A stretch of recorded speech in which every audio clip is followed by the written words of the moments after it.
A'udzubillahi minasyaitonirrajim. Bismillahirrahmanirrahim. Assalamualaikum warahmatullahi wabarakatuh. Bismillah walhamdulillah wassalatu wassalamu ala khairi khalqillah wa ala alihi wa sahbihi wa mawalah. Asyhadu an la ilaha illallah wa asyhadu anna Muhammadar Rasulullah la nabiyya ba'dah. Amma ba'du.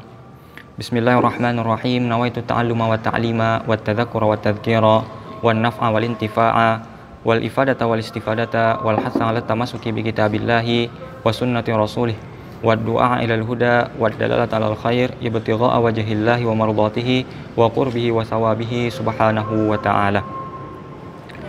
Baiklah, kita akan lanjutkan pembahasan mengenai hal-hal yang membatalkan puasa. Sebelumnya kita sudah bahas panjang lebar 3 hal yang membatalkan puasa. Yang pertama, masuknya sesuatu, ya, suatu benda ila ma yusamma jaufan, ke dalam rongga tubuh, min manfadin maftuhin, dari lubang yang terbuka. Lalu yang kedua, al-qai'u atau muntah, ya. Kemarin kita juga sudah bahas bahwasanya muntah itu merupakan, ya, sesuatu, ya, sesuatu yang keluar dari perut, ya, sesuatu yang berasal dari perut keluar ke mulut, gitu. Itu muntah, ya. Meskipun yang keluar itu air, meskipun yang keluar hanya air dan meskipun hanya sedikit. Nah, itu disebut dengan muntah. Nah, kapan muntah membatalkan puasa? Jika terpenuhi 3 syarat. Yang pertama, dilakukan dengan sengaja, maksudnya menyengaja muntah, dicari-cari cara supaya bisa muntah. Yang kedua, syaratnya adalah mengetahui bahwasanya atau mengetahui keharaman hal tersebut, atau mengetahui hal tersebut dapat membatalkan puasa. Dan yang ketiga, dalam keadaan bisa memilih antara melakukan atau meninggalkannya. Nah, hukum muntah sendiri bagaimana? Muntah itu hukumnya atau dihukumi najis, ya. Muntah yang keluar, ya, sesuatu yang naik dari perut, ya, dari perut naik ke atas, meskipun air, meskipun sedikit tadi, itu dihukumi najis, ya.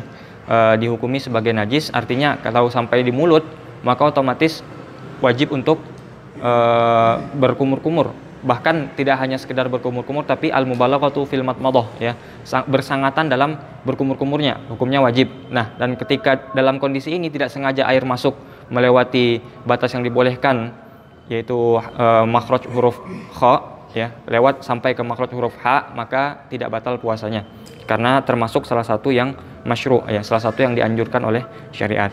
Dan yang ketiga kemarin yang membatalkan puasa adalah al-jima', ya, al-jima'. Apa itu jima'?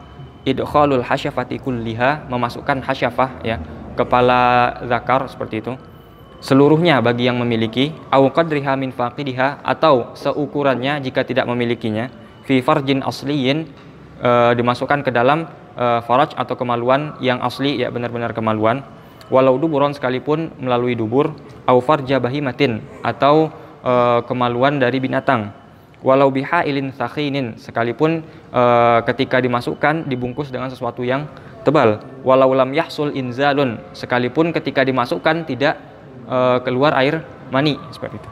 Hayyan kanal mautu'u au mayitan, ya, baik yang dimasuki tersebut dalam keadaan hidup ataupun mati, seperti itu. Nah, itu yang disebut dengan idkhal, jima'. Nah, kemarin kita sudah bahas, berarti ketika kita menyebutkan lafaz idkhal, memasukkan, artinya harus ada unsur kesengajaan di situ, ya.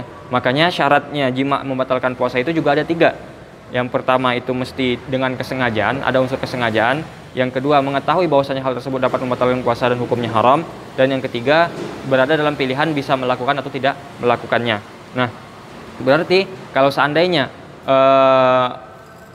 suami, anggaplah seperti itu, suami dalam keadaan tidur atau tidak sadar, lalu istri iseng memasukkan zakar punya suami ke kemaluannya, seperti itu, maka puasa suami tidak batal karena tidak ada unsur kesengajaan dari suami, ya, tidak termasuk idkhal, memasukkan di situ.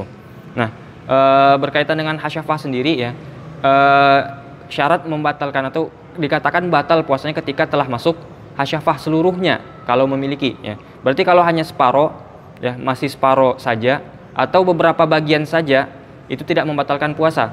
Namun bagi perempuannya atau bagi yang dimasuki itu sudah batal puasanya. Kenapa? Karena sudah masuk sesuatu melewati batas yang dibolehkan melalui lubang yang terbuka, ya, ke rongga tubuh, ya, yaitu salah satu dari yang terbuka. Oke. Kita lanjutkan dan masuk ke pembahasan yang keempat ya, yang membatalkan puasa yang nomor 4. Yang nomor 4 yang dapat membatalkan puasa adalah khurujul maniyyi, ya, keluarnya mani. Nah, kemarin kita sudah sempat singgung sedikit ya, bahwasanya dalam mazhab Syafi'i itu yang membatalkan puasa ataupun yang menyebabkan junub juga ya itu. Tidak hanya masuk tapi juga keluar ya. Kenapa dipisahkan? Karena ada gambaran, ada bentuk, ada contoh nantinya. Akan ada kasusnya masuk tapi tidak keluar, keluar tapi tidak masuk. Seperti itu. Makanya harus dipisahkan ya. Karena nanti dalam beberapa mazhab ada yang mengatakan bahwasanya ketika masuk saja itu belum junub namanya. Tapi harus syaratnya inzal, harus keluar. Tapi dalam mazhab Syafi'i masuk saja sudah junub, tidak masuk tapi keluar dia tetap junub atau batal puasanya ya. Artinya membatalkan puasa baik itu masuk atau keluar seperti itu. Nah, tapi apakah semua ketika mani otomatis keluar seperti itu ya? Mani keluar, setiap air mani keluar itu akan membatalkan puasa seseorang? Tidak semua keluar ya istilahnya. Ada ketentuannya, ada syaratnya, ada tempatnya, ada waktunya seperti itu. Nah, yang pertama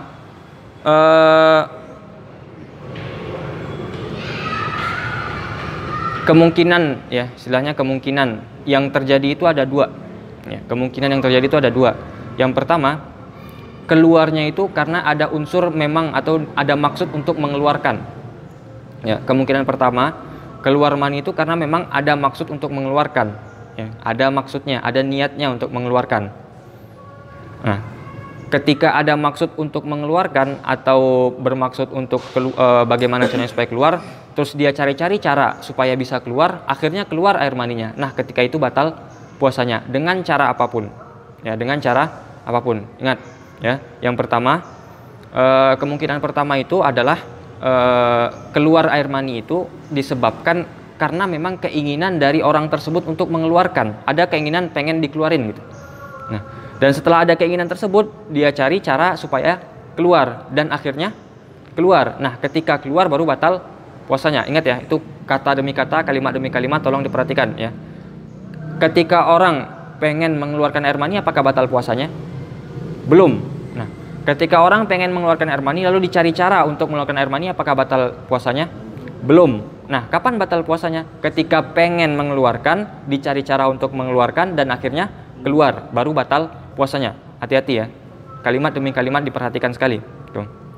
Nah, cara ini bagaimana maksudnya? Ya, cara apapun ya. Cara apapun. Cara apapun intinya ada maksud dan dilakukan cara untuk itu ya. Jadi apapun bentuknya, apa saja itu nanti akan membatalkan puasa ya. Apa saja bentuk caranya ya. Tapi ingat ya, intinya tadi adalah ada keinginan untuk mengeluarkan ya. Jadi misalkan siang hari ada orang yang pengen mengeluarkan air maninya seperti itu. Lalu dia melakukan apalah?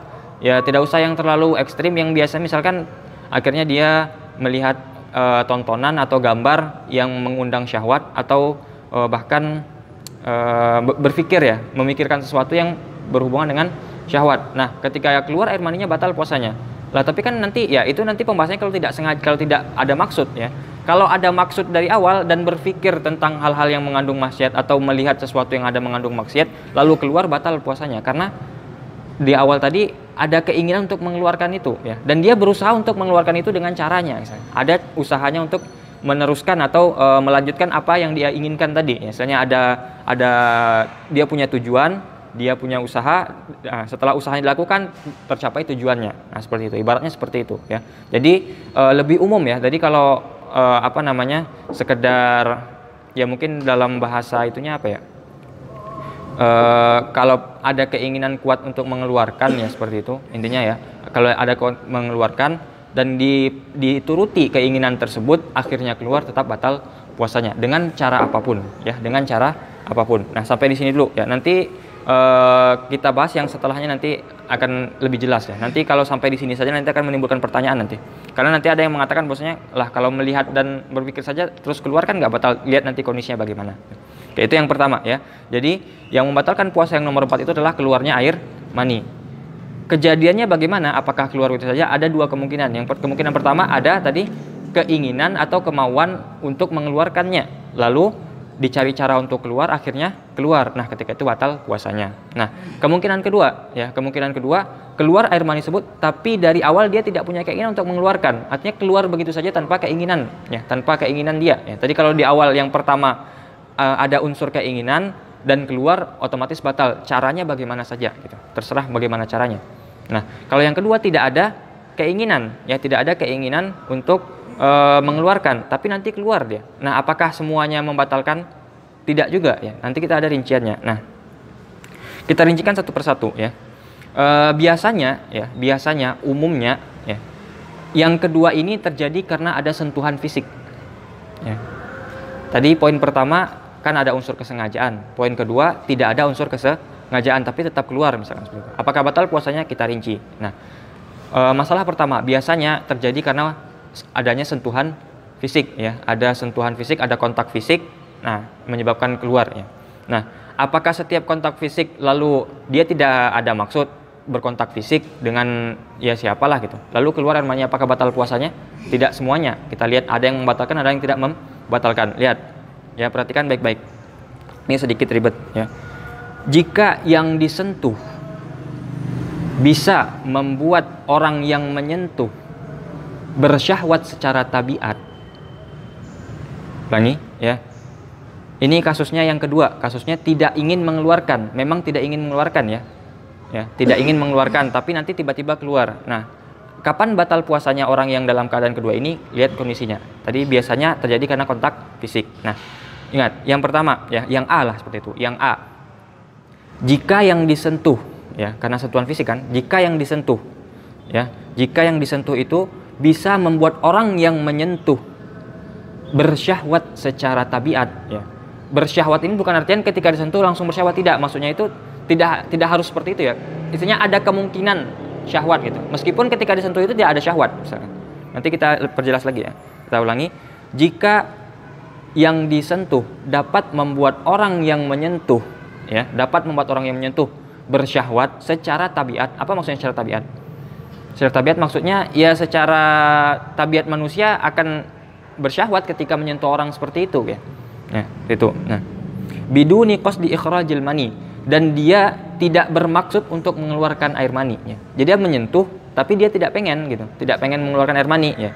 Lalu maksudnya apa, ya? Istilahnya pengen aja gitu, pengen megang, ya, suami pengen megang istrinya gitu kan, pengen, ya, atau nanti gambarannya misalkan seperti pengen berciuman kah itu, pengen berpelukan, pengen itu, ya. Ya, seperti itu. Ya. Intinya tadi adalah tidak punya keinginan untuk mengeluarkan air mani, ya. Itu yang B kan? Yang B tidak ingin.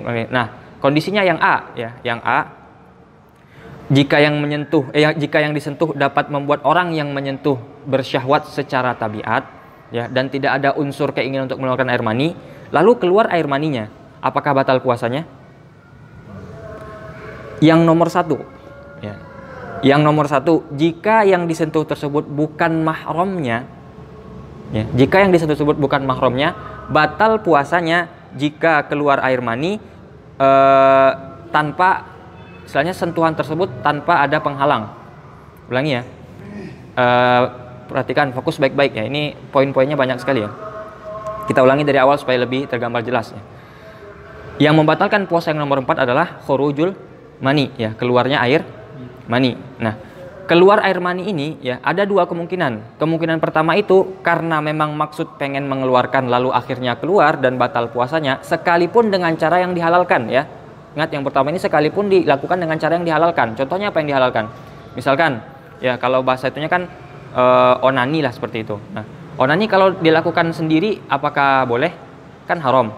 Ya, kita ambil saja yang haram gitu. Nanti kan ada perdebatan di situ, kita ambil yang haram gitu. Nah, kapan onani jadi halal? Ketika yang melakukan istri atau budak.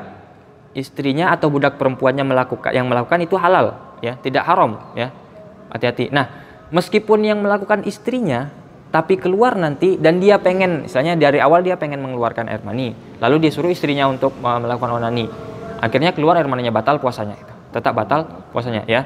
Ingat, ya, yang pertama ada keinginan untuk mengeluarkan air mani, lalu dia cari cara untuk mengeluarkannya, sekalipun caranya halal, ya, tidak mesti yang haram, dan keluar air mani setelah itu, maka batal puasanya ketika itu. Nah, yang kedua ada orang yang tidak bermaksud untuk mengeluarkan air mani dari awal, tapi nanti jadi keluar ya. Apakah batal puasanya? Lihat kondisinya.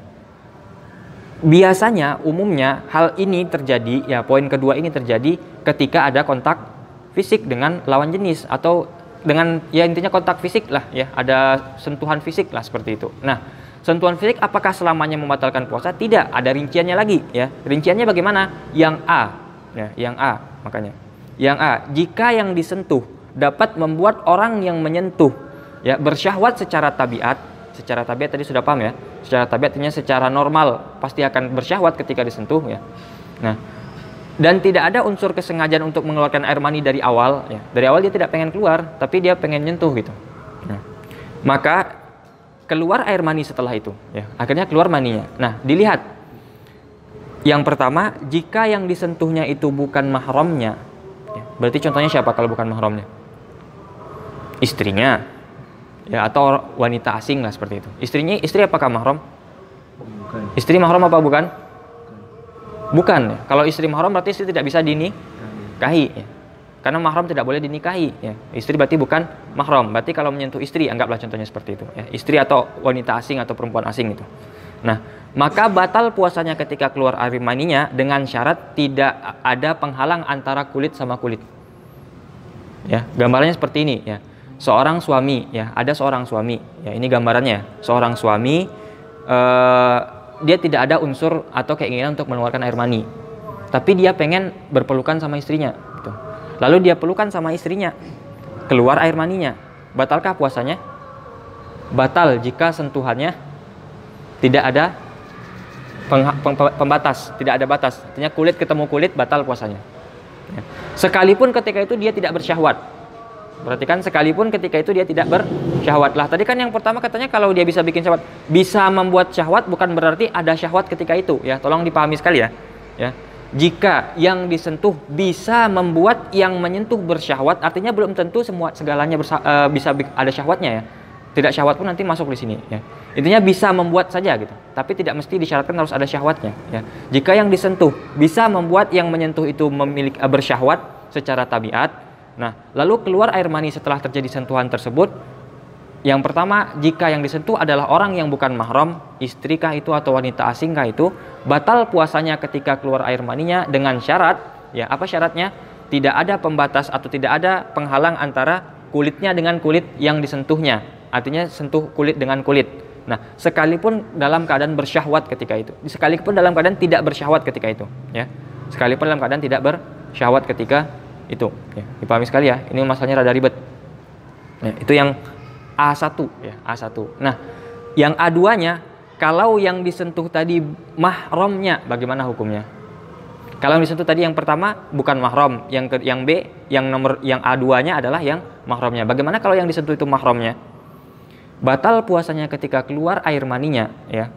Batal puasanya ketika keluar air maninya dengan dua syarat. Yang pertama, bersyahwat dia ketika mengeluarkan air mani itu. Yang kedua, tidak ada pembatas antara keduanya. Ulangi. Yang kedua ya, jika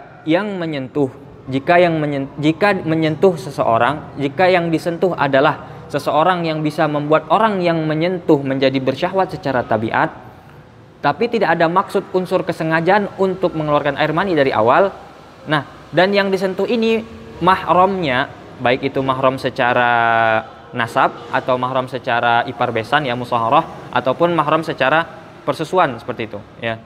Nah, maka batal puasanya ketika keluar air mani dengan dua syarat. Yang pertama syaratnya ada syahwat ketika sentuhan tersebut terjadi ya. Yang kedua tidak ada pembatas antara yang menyentuh dan yang disentuh, artinya kulit sama kulit ketemu ya. Ingat lagi ya, ini kita kasusnya tidak ingin mengeluarkan dari awal ya. Kalau ingin mengeluarkan dari awal itu otomatis sudah batal dari awal ya.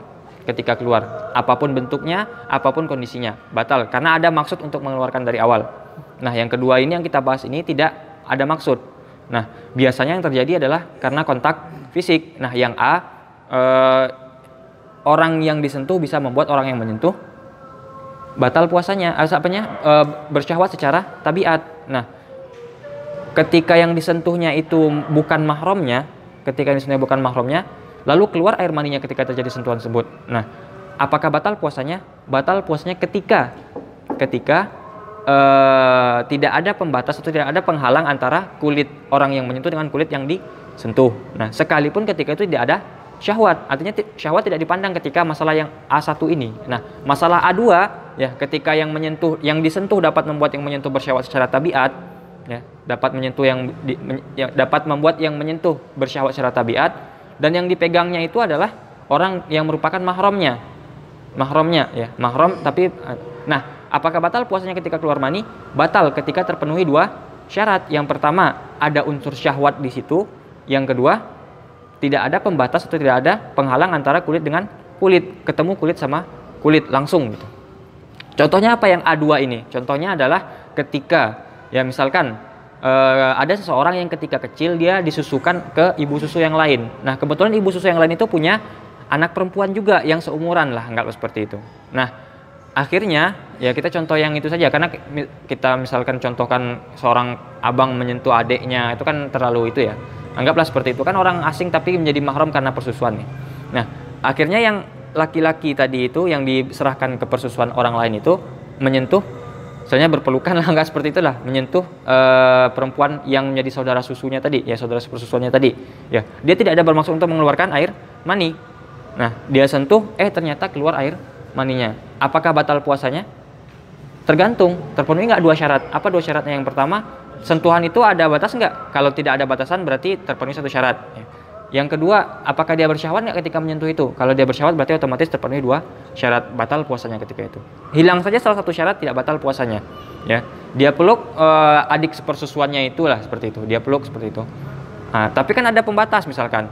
Tapi dia bersyahwat ketika dia bersyahwat, peluk, ya dipeluknya bersyahwat ketika itu, ya tidak batal puasanya karena ada penghalang. Begitupun kalau tidak ada penghalang, ya tidak ada penghalang, tapi tidak bersyahwat dia, tapi keluar, nah itu tetap tidak batal. Ya bisa dipahami ya, itu yang A1 dan A2. Nah sekarang yang B, jika orang yang disentuh tidak bisa membuat orang yang menyentuh bersyahwat secara tabiat, nah kebalikannya berarti kan, kalau yang A tadi bagaimana?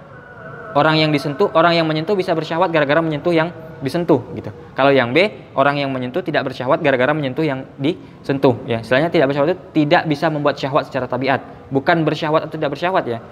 Ya, kalau kita tidak berbicara ketika A megang B lalu A bersyahwat, bukan itu. Maksudnya A ketika megang B biasanya bisa bikin syahwat meskipun ketika itu tidak ada syahwat. Atau yang B-nya ini ketika A megang yang B, ya, A megang B biasanya tidak syahwat. Tapi secara kebetulan tiba-tiba pernah kejadian sekali bersyahwat. Nah, itu masuk yang B juga gitu. Intinya secara tabiat, secara asal tidak bisa membuat bersyahwat gitu. Contohnya seperti apa? Contohnya memegang anggota tubuh yang sudah lepas dari tubuh misalkan. Ya anggaplah seperti itu ya, megang tangan orang misalnya. Ada tangan kepotong di jalan, kepegang, apakah bersyahwat ketika itu? Kan tidak ya. Tidak syahwat ya. Tidak masuk logika juga bersyahwat seperti itu. Ya atau apapun lah hal-hal anggota tubuh lain yang biasanya bisa bikin syahwat tapi karena terpotong nggak jadi bikin syahwat lagi, nggak seperti itu. Nah, intinya secara asal tidak bisa membuat syahwat. Nah, apakah batal puasanya ketika keluar air mani orang yang seperti ini? Apakah batal puasanya? Tidak batal puasanya, ya. Sekalipun ya, istilahnya keluar air mani, dia pegang tangan yang putus tadi, ya. Itu kan tidak bersyahwat dong. Biasanya kan tidak bikin syahwat gitu. Dia pegang tangan itu, keluar air maninya, enggak seperti itu. Keluar air maninya. Nah, tidak batal puasanya sekalipun ketika dia pegang itu bersyahwat dia. Karena biasanya tidak bikin syahwat. Kebetulan ketika pegang itu kok bersyahwat gitu. Gitu. Misalkan seperti itu. Wabila hailin, sekalipun tanpa ada pembatas juga, artinya langsung ketemu kulit sama kulit gitu. Ya. Sekalipun ketemu sama kulit tidak batal puasanya. Bisa dipahami yang masalah ini? Bisa tidak? Ulangi ya. Oke. Jika tidak ada unsur kesengajaan untuk mengeluarkan air mani. Nah, ada beberapa kasus ya. Kasus yang pertama contohnya karena ada sentuhan fisik. Nah, karena sentuhan fisik ini kapan membatalkan puasa? Kita rinci dulu ya. Pertama, sentuhan ini ya, sentuhannya dapat membuat orang yang menyentuh bersyahwat. Ya, sentuhannya dapat membuat orang yang menyentuh bersyahwat. Nah, ketika yang disentuhnya itu merupakan mahramnya, maka batal puasanya ketika terpenuhi satu, atau bukan mahramnya ya maksudnya. Yang pertama tadi ketika yang disentuhnya itu bukan mahramnya, maka batal puasanya ketika terpenuhi satu syarat. Apa syaratnya? Tidak ada batas, sekalipun ketika dia menyentuhnya saat itu tidak ada syahwat. Ya ingat ya, tolong diperhatikan sekali. Nah, jika yang disentuhnya itu mahramnya bagaimana? Batal puasanya ketika terjadi dua syarat. Yang pertama tidak ada pembatas, yang kedua apa? Ada syahwat ketika menyentuhnya. Nah, kondisi yang B bagaimana? Jika yang disentuh itu tidak membuat orang yang menyentuh bersyahwat, maka tidak batal puasanya ya. Tidak batal puasanya ketika keluar air maninya, sekalipun ketika menyentuhnya itu membatalkan membuat kita bersyahwat, membuat seorang tersebut bersyahwat, sekalipun sentuhannya tidak pakai pembatas ya, artinya kulit ketemu kulit. Bisa dipahami nggak? Bisa dipahami semuanya detailnya ya. Ya, tadi yang kita maksudkan itu bisa membuat syahwat, bukan berarti bersyahwat ketika memegang ya. Bisa membuat syahwat itu nggak mesti harus selamanya memegang syahwat ya. Contohnya istri ketika disentuh oleh suami, apakah suaminya akan bersyahwat? Bisa nggak suami bersyahwat ketika memegang istri? Bisa kan? Tapi apakah setiap kali suami megang istri bersyahwat? Tidak ya. Jadi tolong dipahami ya. Yang kita maksudkan bisa membuat atau tidak bisa membuat secara tabiat itu adalah kondisi asalnya ya, bukan ketika disentuhnya itu ya. Kalau disentuhnya mau bersyahwat nggak bersyahwat nanti perincian tersendiri ya. Makanya diperjelas sekali gitu. Bisa dipahami? Ulangi sekali lagi ya, diulangi sekali lagi ya supaya jelas sekali. Nah. Kondisi kedua, kemungkinan kedua adalah keluar air mani itu tanpa ada unsur kesengajaan, ya, tanpa diinginkan, tiba-tiba keluar. Biasanya terjadi karena kontak fisik yang pertama, contoh masalahnya. Nah, apakah setiap kontak fisik membatalkan puasa? Tidak juga, ada rinciannya. Yang pertama, yang A, ya, yang A bukan yang pertama, yang A. Tuh.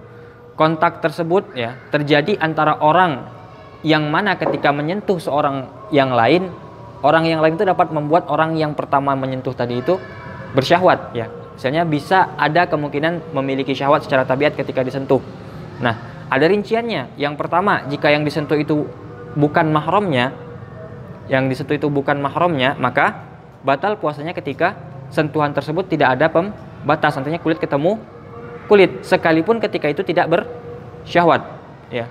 Intinya bisa membuat syahwat sekalipun ketika itu tidak bersyahwat. Tapi kalau yang dipegang ketika itu mahramnya, maka batal puasanya jika terpenuhi dua syarat. Yang pertama, ada unsur syahwat ketika menyentuhnya, dan yang kedua, tidak ada pembatas, ketemu kulit dengan kulit, seperti itu. Nah, itu kondisi yang A. Yang B, jika yang disentuh tidak bisa membuat yang A menjadi bersyahwat secara tabiat, secara asal manusia gitu. Apakah batal puasanya ketika keluar air maninya? Tidak. Sekalipun ketika dia sentuh itu tiba-tiba bersyahwat. Ya, karena secara asal dia kan tidak bersyahwat, tapi tiba-tiba bersyahwat, tetap tidak batal. Ya, sekalipun tanpa ada pembatas, ketemu kulit dengan kulit. Bisa dipahami semua masalah ini? Nah, itu contoh masalah yang pertama, sentuhan fisik. Ada lagi contoh yang lain, ada gitu. Apa saja yang menyebabkan air mani itu keluar tanpa diinginkan? Contohnya adalah ketika mimpi basah. Mimpi basah itu diinginkan apa tidak? Karena tidak mungkin ya. Saya pengen tidur, misalkan ada orang pengen tidur ya. Saya pengen tidur. Saya kayaknya mimpi basahnya besok dah, cocok dah gitu misalnya. Kan tidak mungkin gitu. Tidak bisa memilih kan misalnya. Jadi tidak ada, sebelum tidur tidak ada unsur kesengajaan untuk mengeluarkan air maninya. Misalnya memang pengen keluar gitu saja gitu. Apakah batal puasanya orang yang mimpi basah? Tidak batal ya, tidak batal secara mutlak ya. Orang yang mimpi basah tidak batal puasanya secara mutlak. Ya, seperti itu, bisa dipahami ya. Ya, karena tidak ada unsur kesengajaan untuk mengeluarkan. Nah, apalagi contoh yang tidak mengeluarkan tidak ada unsur kesengajaan dalam mengeluarkan air mani. Contohnya ketika melihat atau memikirkan sesuatu yang berbau syahwat. Ingat ya, kalau seandainya memikirkan atau melihat sesuatu yang berbau syahwat tapi ada unsur kesengajaan dari awal untuk mengeluarkan air mani, batal gak puasanya ketika keluar? Batal, langsung batal ya. Nah, ini dia tidak ada unsur keinginan untuk mengeluarkan air mani, tidak ada. Ya, saya tidak pengen air mani saya keluar, misalkan ada orang berkata seperti itu. Tapi dia berpikir yang bisa membuat syahwat seperti itu, atau melihat sesuatu yang isinya syahwat seperti itu. Nah, keluar air maninya, apakah batal puasanya? Apakah batal puasanya? Batal apa tidak? Tidak batal puasanya. Kecuali jika dia tahu kalau seandainya dia melakukan hal tersebut bakal keluar air maninya. Maka ketika dia lakukan itu juga batal puasanya. Ya. Paham ya? Misalkan ada orang dia tidak punya keinginan untuk mengeluarkan air mani. Nah, tapi dia melihat sesuatu yang bersyahwat atau berpikir dengan sesuatu yang ada syahwatnya, unsur syahwatnya. Lalu terangsang dia keluar air maninya seperti itu. Nah, apakah batal puasanya? Secara asal tidak batal puasanya, kecuali kalau dia tahu bahwasanya nanti ya, dia tahu bahwasanya kalau dia melihat atau memikirkan sesuatu itu dia bakal keluar air maninya sendiri gitu. Nah, ketika itu haram hukumnya dan batal puasanya menurut pendapat Imam Ibnu Hajar. Yang ini ya, ini menurut pendapat Imam Ibnu Hajar Al-Haytami ya. Bisa dipahami ya? Benar-benar di itu kan ini rada ribet ya. Tuh. Tapi menurut pendapat Imam Ar-Ramli ya, pendapat Imam Ar-Ramli mengatakan bahwasanya orang yang melihat ataupun yang memikirkan sesuatu yang bersyahwat lalu keluar air maninya tidak batal puasanya secara mutlak ya. Intinya itu saja ya. Kalau Imam Ibnu Hajar secara asal tidak batal, cuman kalau dia tahu ya, berarti kalau tahu bagaimana caranya tahu? Pernah kejadian ya, kan tidak mungkin kalau belum pernah kejadian kan nggak tahu dia. Kalau berarti kali pertama dia belum batal puasanya, terjadi lagi hal seperti itu, tidak pengen tapi dia paksakan untuk mikir atau melihat, tapi dia tahu kemarin saya melakukan ini keluar, sekarang kalau saya lakukan lagi pasti keluar, berarti kan dia tahu, dia paksakan juga kerjakan itu, batal puasanya. Tapi kalau menurut Imam Romli sekalipun dia tahu bakal keluar tidak batal puasanya ya. Pendapat Imam Ibnu Hajar dan pendapat Imam Ar-Romli ya. Bisa dipahami masalah keluarnya air mani ini ya, sedikit ribet ya. Ya, makanya perlu fokus yang sangat fokus ini ya. Bisa dipahami? Bisa ya. Berarti kita bisa menyimpulkan ya, 4 yang membatalkan puasa yang di atas tadi ya, 4 yang tadi ya, 4 baru 4 kan yang kita bahas kan. Keempat-empatnya itu membatalkan puasa dalam keadaan 3 syarat harus terpenuhi ya. Yang pertama sengaja melakukan, yang kedua tahu bahwasanya itu dapat membatalkan atau diharamkan, yang ketiga dalam keadaan bisa memilih. Nah, kalau seandainya dipaksa berarti kan misalkan yang keempat ini ya kita bahas, misalkan dia sengaja, oke lah. Kalau tidak sengaja bagaimana? Nah, nanti kan sudah kita rincikan tadi kan seperti itu. Nah, yang kedua, kalau seandainya dia tadi syaratnya yang kedua itu adalah mengetahui itu haram ya. Kalau dia tidak tahu berarti otomatis tidak batal puasanya. Tapi apakah semua orang yang tidak tahu batal puasanya? Tidak juga. Syaratnya cuma 2 atau 2 kondisi saja yang tidak batal puasanya. Yang pertama dia baru masuk Islam, qaribu ahdin minal Islam, baru masuk Islam, atau ba'idun anil ulama, jauh dari ulama, dekat Islamnya atau jauh ulamanya gitu. Nah, kalau 2 ini terjadi baru tidak batal puasanya. Yang ketiga adalah syaratnya dalam keadaan memilih. Kalau dia dipaksa orang untuk mengeluarkan akhirnya keluar, apakah batal puasanya? Tidak batal puasanya, seperti itu ya. Begitupun dengan rukun yang membatalkan puasa yang sebelumnya, yang nomor 1, nomor 2, nomor 3 dan nomor 4. Oke.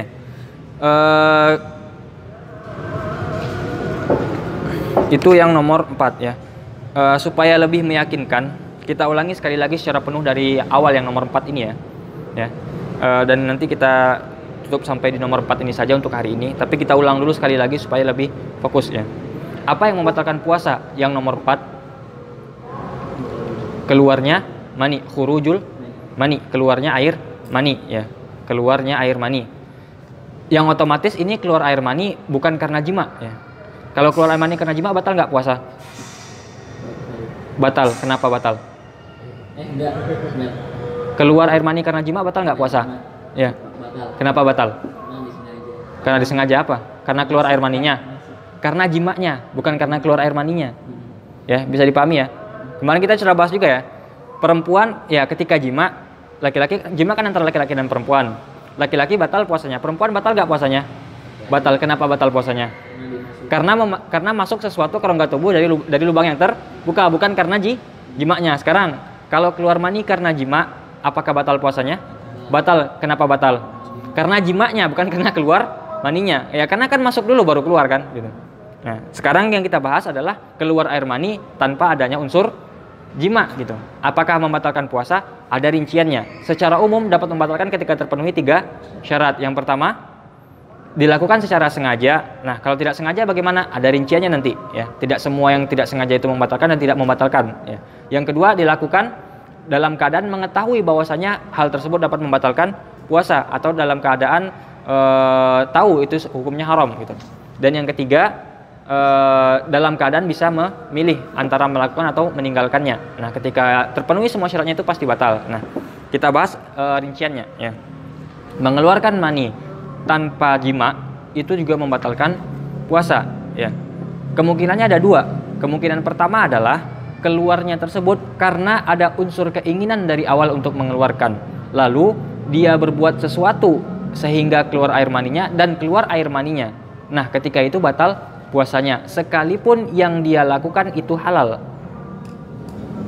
Ya, sekalipun yang dilakukan itu halal, tetap batal puasanya. Kenapa? Karena ada unsur kesengajaan dan keluar air mani setelahnya. Ya. Berarti kalau baru ada unsur keinginan tapi tidak melakukan hal yang membuat keluar, apakah batal puasanya? Belum batal puasanya. Kalau ada unsur keinginan dia lakukan hal yang dapat mengeluarkan air mani tapi tidak keluar air maninya, apakah batal puasanya? Juga belum batal puasanya. Nah, kapan batalnya? Ketika dia ada keinginan, dia ikuti keinginan tersebut dengan mencari cara, akhirnya keluar air maninya. Ketika itu baru batal puasanya. Dengan cara apapun sekalipun halal. Ya. Kemungkinan kedua adalah keluarnya air mani tersebut tanpa ada keinginan sebelumnya, tidak ada keinginan untuk mengeluarkan. Ya, tolong pahami ya, yang setelah ini semuanya tidak ada keinginan. Nah, tidak ada keinginan ini kenapa? Kok tiba-tiba keluar gitu? Nah, ada beberapa keadaan yang bisa membuat seperti ini, yang biasanya ya umumnya akan terjadi seperti ini. Yang pertama adalah ketika terjadi sentuhan fisik. Ya, kalau terjadi sentuhan fisik lalu keluar air mani, apakah otomatis langsung batal puasanya? Lihat dulu. Nah, ya ingat tadi intinya adalah kita tidak punya keinginan dari awal untuk mengeluarkan air mani. Ya. Lalu terjadi sentuhan fisik, Nah, kalau yang disentuh dapat membuat yang menyentuh bersyahwat secara tabiat, ya bisa bersyahwat secara tabiat, ya bukan berarti harus bersyahwat ya, tapi bisa membuat syahwat gitu. Nah, dan sentuhan tersebut tidak ada unsur kesengajaan untuk mengeluarkan air mani, ya contohnya apa? Seperti pengen enak-enak gitu kan, pengen lah seperti itu. Nah, A1, kalau yang disentuh itu bukan mahramnya, artinya istrinya atau wanita asing lah seperti itu, batal puasanya jika sentuhan tersebut tidak ada penghalang, tidak ada pembatas, artinya kulit ketemu sama kulit. Sekalipun ketika itu ya tidak bersyahwat, dia tetap batal puasanya ketika keluar air maninya. Nah, A2, ketika yang disentuh tidak bisa membuat yang menyentuh bersyahwat secara tabiat, contohnya seperti anggota tubuh yang terlepas, ya, contohnya anggota yang terpotong gitu, ketemu di tengah jalan gitu itu, ya, itu kan tidak membuat syahwat secara asal, ya, secara asalnya tidak akan membuat syahwat seseorang gitu. Tapi ketika disentuh keluar air maninya, apakah batal puasanya? Tidak batal puasanya, sekalipun ketika keluar air mani tersebut atau ketika menyentuh lalu keluar tersebut, ya, ada unsur syahwat ketika itu. Ketika itu bersyahwat dia, ataupun ketika itu tidak ada pembatas sekalipun, tetap tidak batal puasanya. Ya. Karena yang kedua ini kan tidak ada unsur tidak ada unsur yang bisa membuat dia bersyahwat secara asal gitu. Nah, itu masalah pertama atau keadaan pertama ya dari yang tidak sengaja keluar.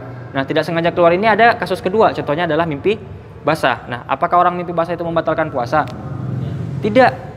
Ya, karena tidak ada unsur kesengajaan untuk mengeluarkan dari awal dan tidak ada unsur syahwat juga di situ kan. Dari ketika mimpi basah itu kan ketika orang tidur kan, apakah orang bersyahwat ketika tidur? Kan tidak ya. Ketika orang tidur kan hilang akal ya, hilang akal ketika tidur. Makanya mimpi basah apapun jenisnya tidak membatalkan puasa. Nah, yang ketiga, apa kemungkinannya atau kasusnya seperti apa lagi yang keluar air mani tanpa disengaja? Ketika seseorang memikirkan sesuatu atau melihat sesuatu yang dapat membuat dirinya bersyahwat, apakah batal puasanya?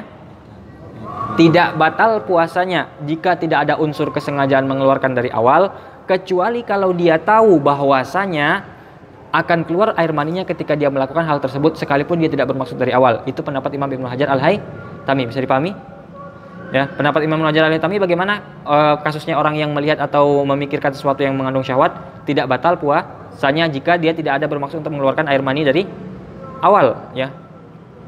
Tapi kalau dia tahu bahwasanya akan keluar air maninya dengan hal tersebut, berarti otomatis batal puasanya. Ya. Caranya bagaimana dia tahu? Berarti pernah kejadian seperti itu. Kalau belum pernah kejadian kan dia nggak tahu. Atau hal-hal lain yang membuat dia tahu lah, intinya seperti itu. Ya, intinya dia tahu bahwasanya hal tersebut dapat membatalkan mengeluarkan air mani, maka batal puasanya. Sekalipun tidak ada unsur kesengajaan dalam melakukan hal tersebut. Ya. Tapi pendapat Imam Ar-Romli lebih ringan ya. Apa pendapat Imam Ar-Romli? Mengatakan bahwasanya melihat sesuatu yang mengandung syahwat, memikirkan sesuatu yang mengandung syahwat, sekalipun tidak ada unsur kesengajaan di sana, tetap tidak membatalkan puasa ya. Tidak ada unsur kesengajaan dari awal nih. Tidak ada unsur kesengajaan dari awal, lalu dia berpikir sesuatu yang negatif atau melihat sesuatu yang berbau syahwat, akhirnya keluar air maninya. Secara mutlak tidak batal puasanya menurut Imam Ar-Romli, sekalipun ketika itu dia bersyahwat, berarti kan gitu. Atau sekalipun dia tahu bahwasanya nanti akan keluar air maninya gitu. Menurut pendapat Imam Ar-Romli. Ingat, intinya adalah tidak ada unsur keinginan untuk mengeluarkan syahwat dari awal ya. Yang kedua ini yang kita bahas yang panjang ini ya. Kalau ada keinginan dengan cara apapun batal puasanya ya. Tolong diperhatikan detail kalimat demi kalimat, kata demi kata ya.